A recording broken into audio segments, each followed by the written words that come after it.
안녕하세요. 뉴스반장입니다. 지난 21일 KBS 9시 뉴스를 통해 9년 만에 한만호 대표의 육성 인터뷰가 공개되며 한명숙 전 총리 뇌물수수 사건이 검찰의 기획으로 조작 날조된 허위 수사였음이 다시 한번 만천하에 드러났습니다. 실로 그 내용이 너무나도 충격적이어서 어떻게 이런 일이 대한민국에서 일어날 수 있는지 도무지 이해할 수가 없었는데요. 이러고도 검찰과 사법부는 다 끝난 사건이라며 대법원에서 확정 판결을 받은 만큼 재심은 없다라고 주장했습니다. 뉴스타파가 공개한 한만호 씨 비망록으로 한명숙 전 총리 검찰 수사에 대한 문제 제기와 재수사, 또 재심 요구가 잇따르고 있는데요. 도대체 진실이 뭔지 그 관심만 증폭되고 있는 상황인 겁니다. 당시 검찰팀은 비망록은 허위 주장이고 재판 과정에서 증거로 제출돼 사법적 판단을 받은 문건이다. 근거 없는 의혹 제기다라며 유감을 표명했는데요. 그런데 21일 KBS가 9년 전인 2011년 한만호 씨가 출소한 직후 당시 KBS 취재팀이 한 씨를 만나 직접 인터뷰한 영상을 공개한 겁니다. 인터뷰 내용은 뉴스타파가 공개한 비망록과 같은 취지의 내용이었는데요. 한만호 씨는 당시 KBS와의 인터뷰에서 한명숙 전 총리의 불법 정치자금 9억 수수는 검찰과 자신이 만든 시나리오에 따른 거라고 주장했습니다. KBS 보도에 따르면 한명숙 전 국무총리의 불법 정치자금 사건 1심 재판이 진행 중이던 2011년 6월 13일 KBS는 고 한만호 씨를 한 씨 부모의 자택에서 만났는데요. 한 씨가 다른 사건으로 복역한 뒤 출소한 날이었습니다. 한 씨는 한 전 총리 관련 진술 압박이 자신의 회사 감사인 남모 씨로부터 시작됐다고 말했는데요. 그는 자신의 검찰 진술이 허위였다는 재판 증언을 다시 한번 확인했습니다. 그는 또 검찰에서 9억 원의 자금을 3번에 걸쳐서 이렇게 조성을 했다라고만 진술했고, 그로부터 만들어진 스토리는 검찰과 저희가 만든 시나리오였다라고 주장했는데요. 검찰이 애초 파악한 불법 정치자금 규모도 9억이 아니었다고 말했습니다. 지금부터 들으실 내용은 21일 KBS를 통해 공개된 고 한만호 씨와 KBS 취재팀 간의 인터뷰 내용입니다. 아주 윗선에서 계획적으로 아주 윗선입니다. 협조해서 도움을 받으시고 아주 윗선에서 계획적으로 진행된 수사입니다. 저는 검찰에서 9억 원의 자금을 3번에 걸쳐 조성을 했습니다 라고만 진술을 했고, 그 후로부터 만들어진 스토리는 검찰과 저희가 만들어진 시나리오예요.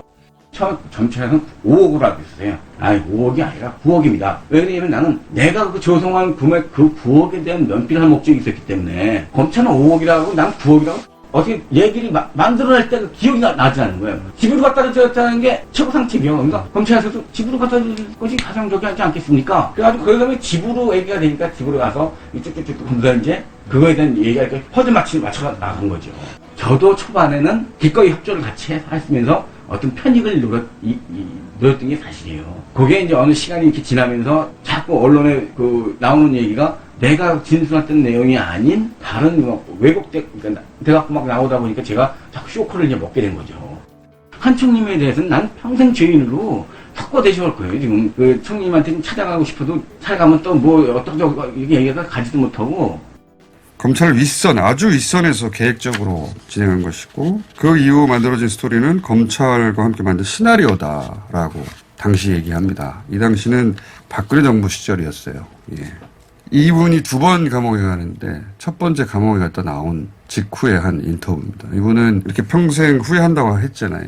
그 후회 때문에 1심에서 자신의 진술을 뒤엎었는데 그 뒤엎은 것 때문에 다시 검찰이 감옥으로 보내죠. 예. 위증죄. 2년 더 살고 지병으로 돌아가셨는데, 적어도 비망록 하나만 있는 건 아닌 겁니다. 이제 또 하나의 근거가 나온 셈이고, 감추면 감출수록 증거는 계속해서 쏟아져 나오고 있습니다. 이 모든 증언과 증거는 검찰의 기획수사와 사법부의 농단으로 당시 야권 실세 정치인을 제거하고 자신들의 기득권을 강화하려는 정치 검사와 판사의 음모가 적나라하게 드러나고 있는데요. 정권 입맛에 맞춰 수사하고 재판하며 자신들의 입속을 챙겨왔던 거죠. 이들은 반드시 심판을 받아야 합니다.